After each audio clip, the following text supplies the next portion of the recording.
This reminds me of during Afghan withdrawal, and you and I spoke about the Afghan withdrawal earlier. The President Biden made a statement from the White House that it really bothered me, and I've even apologized to my Afghan friends on behalf of our country for it. That a president would say that. He said, if they won't fight for their own country, then why should we fight for them? And We've seen, you just illustrated their willingness to fight for their own country and for their people and for their villages, and 60,000 of them gave their life for the last 20 years in the war of terror. Yeah, and I think that's something that people don't really realize, is that sheer number of how many Afghans died fighting for a better Afghanistan.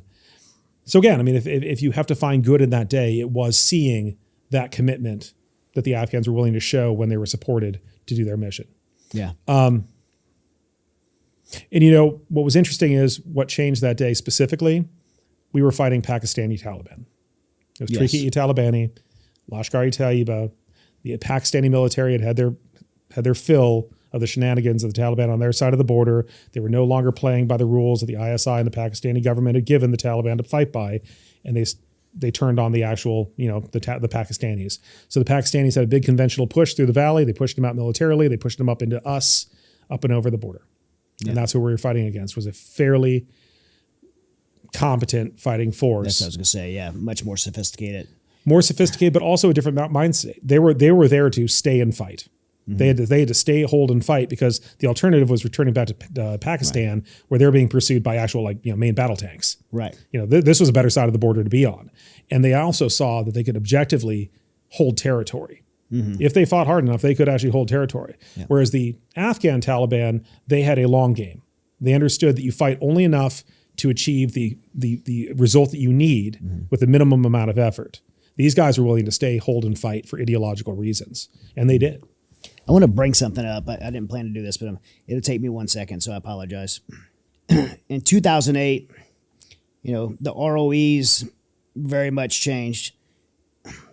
For those listening, ROEs are rules of engagement. So essentially the rules that we have to follow in combat in order to engage the enemy. And the White House dictates those rules on our service members. During President Bush's time as commander-in-chief, 630 troops were killed. 2,645 were wounded in Afghanistan. During President Obama's tenure, 1,758 troops were killed and 17,600 were wounded. So we went from 600 killed to 1,758 killed. We went from 2,645 wounded to 17,592 wounded. And then you go forward, the rules of engagement change again in 2016 when President Trump comes in, and we see only 64 troops killed in Afghanistan and 425 wounded. Rules of engagement in combat is not only safer for us as service members, but for the civilian populace as well of Afghans. You hear those numbers like that, and the restrictions that a warfighter like you is under, and how it puts lives at stake. And this is the political component of it, and it's so frustrating to hear those numbers, because from the outset you can say, okay, what's the cause-effect relationship between all of that, and what's the higher good? So if it's politically expedient to say that the reason we had those rules of engagement was because we simply had too many civilian casualties. Now, obviously, one civilian casualty is probably a civilian casualty that's a tragedy. But as an objective warfighter, you have to say, is it too many? Mm-hmm. Is that part of the unnecessary process of warfighting? And it's not to disassociate or desensitize the fact that civilian casualties should be mitigated and made the absolute minimum possible. Mm-hmm. But to fight a conflict, to fight a war, you have to fight. And there is loss. And civilians do get in the way. It's an unfortunate component of war. But what's more unfortunate is if you don't defeat the enemy, those civilians are left in the line of fire for a longer period of time, and more of them die too. Because I guarantee you, if you look at how many civilians died, even with our ROE change, I would say it's higher. It's higher because it took longer and we never achieved our result. That's right. And that's what's frustrating, is not only were we losing U.S. Fighting capacity and real people, real Americans, we were also not achieving the goals that we needed to achieve to get those Americans to an end state where they said, we're good. We've met our objectives in Afghanistan. We've transitioned authority over to the Afghan people. The Afghan people have chosen the government of their choosing, cessation of hostilities. That is why you have to fight to win. That is why you have to fight with the tools that you have to win. And one of the things that always grated on me was when we were told, you have the right to self-defense. Mm-hmm. Well, we're fighting a war. I have the right to destroy the enemy before they destroy me. Right. Not I have to wait for them to shoot at me to shoot them. That's absurd. And that's one of the reasons that war drug out 20 years. That's one of the reasons why we didn't get a satisfactory end to the war. That's why the Afghan people did not get the end state that they probably wanted. I mean, as you and I know, the Afghans didn't want the Taliban, but they also just wanted the fighting to stop. That's right. And one of the things that I found very interesting about my specific unit, again, my guys are coming from the very valleys they're fighting in. Their cousins are sometimes shooting at them. They said, why are the Americans not more aggressive? Why do you tolerate what you do? Why are the B-52s not carpet bombing like the Soviets did? Now, obviously, the ethical considerations of that is, well, that was savagery, and we are much more focused and surgical in our application of force and violence. But they had a point. To stop the fighting, you have to win. You have to show authority. You have to show capacity. And the ROE, as well-intentioned as it was wrong. Yeah. It stopped us from achieving the goals, and it stopped us from protecting our service members, and it stopped us from ultimately making Afghanistan a better place. Yeah, a warfighter can't win a war in the functions of self-defense. And you'll look at what happened after 2010. We started to loosen the ROEs. And by the time you start talking about a Ramadi or a Syria or somewhere like that, the ROEs are back towards the warfighter's need, which is they objectively say, I need that target destroyed. I understand the consequences. And as a professional warfighter, not a sociopath, as a professional warfighter, I understand that there is consequences to that are beyond destroying the enemy. But it's necessary to achieve the goal. That's right. That's right. So one of the things that, you've been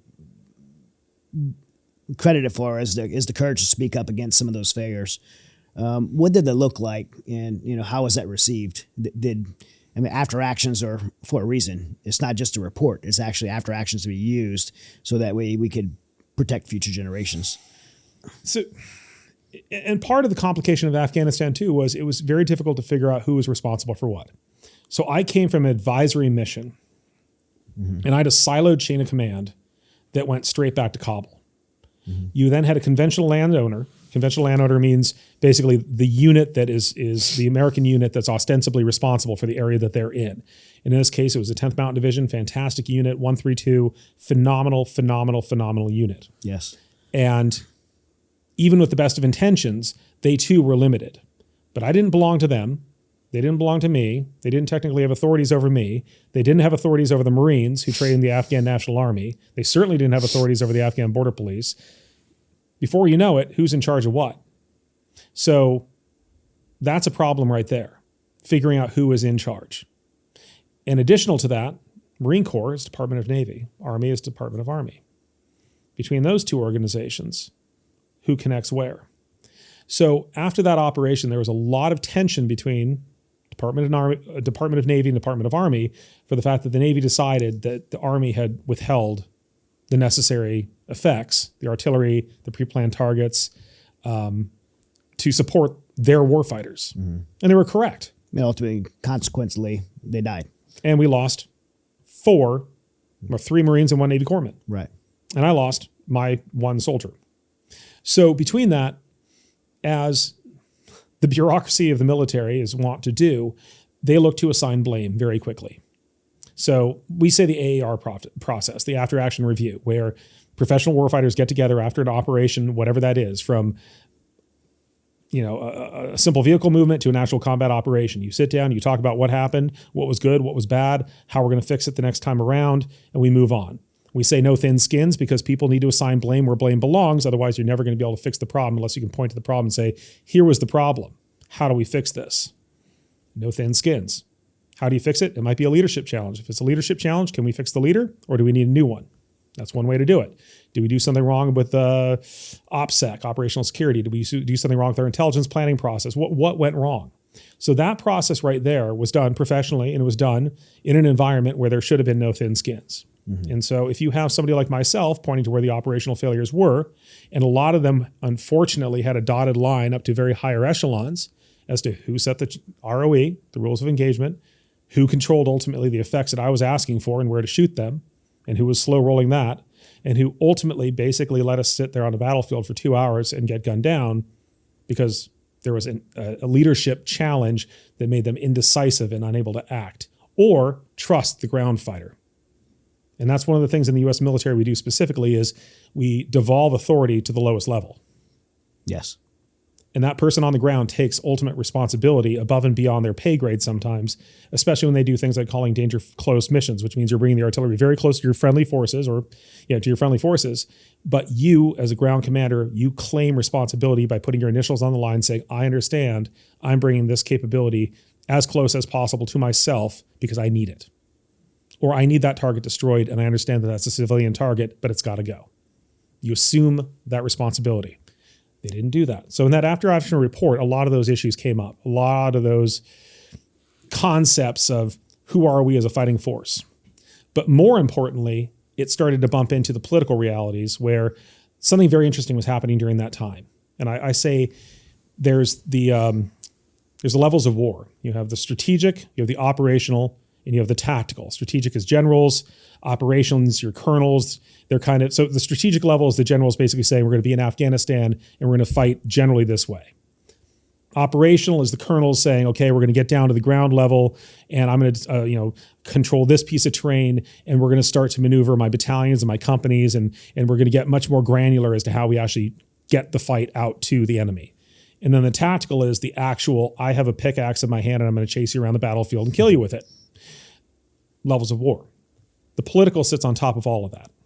The problem is, in the changing nature of warfare, is that because we have constant, persistent surveillance from ISR drones, from aircraft, from SATCOM, from radio relays that go from the ground tactical level, and before in Vietnam, a platoon leader talking to their company commander, that's where that relationship stopped. No one else heard that conversation.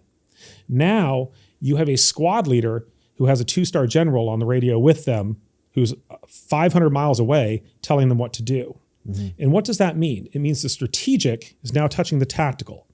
It means that you actually have the decision makers who are supposed to be at that lofty level thinking kind of big thinky stuff on how to win a battle or win the overall campaign, not how to win the battle or even just win that hill. They should be at the campaign level. They're now telling that person who's trying to take the hill what to do. Well, as we know, that makes that person who's trying to take the hill perform poorly. They no longer have the responsibility and autonomy to do what's necessary at their level to win. But it also means if that person wanted to call down and tell that person what to do, responsibility touches them. It means that person who's making that call 500 miles away has responsibility for the outcomes of that tactical level operation and what does or does not happen. And so that's what's starting to happen. Their fear of consequences. Well, plays in, right? And there's probably a lot of generals who will groan when I say this, but those general officers who wanted to play tactical level, they wanted to play, but they didn't want the responsibility. And on a day like that, when I have somebody who's sitting there 500 miles away, taking the tactical level under their purview and telling us what to do, that means they should share the responsibility. And that's what I said. That didn't go over so well. Yeah. And there's another reason for that. The strategic and the political started to touch, where if you start having presidential levels of authority assigning rules of engagement, which before was the purview of the generals, strategic level, now those two levels touch. So when the rules of engagement started to have negative consequences, that's not an issue that only the generals are responsible for. It's now political as well. And that trickles back up to the elected officials who made those decisions. Which so you trickles back start down to warping the nature, that food pyramid effectively of power. You start warping it. Yeah. That trickles back down to the ground fighter and their ability to have the autonomy to do their job and win.